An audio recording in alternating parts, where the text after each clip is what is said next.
Circus, that bingo hall is a piece of crap. Sorry, Circus. I like Circus, I really do. But I just can't. I can't give them any praise for that piece of crap bingo hall they put in there. This is a real bingo hall.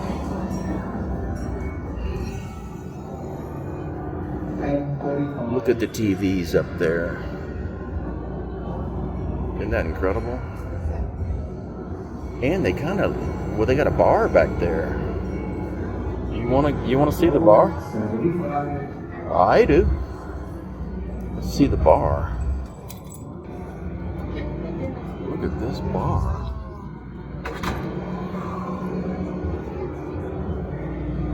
A bingo hall with a bar.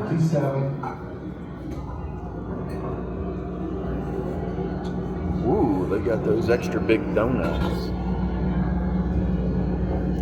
The extra big donut is 1,200 calories.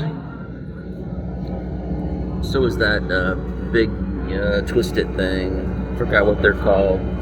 I used to know. I used to eat all that shit. This is something claw, I think. But anyway, those are, I'm sure those are delicious.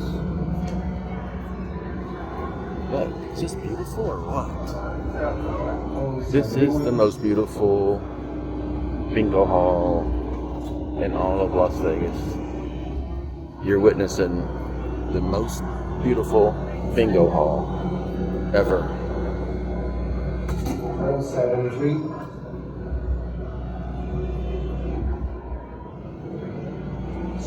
Some people are refusing to drink alcohol. They want their wits to be about them. They're serious. And I like the fact that you don't have to be so damn quiet in this bingo hall. They leave the door open so that they get some casino sound. Uh-oh. It's not open anymore. Ooh, I just went in there in the nick of time.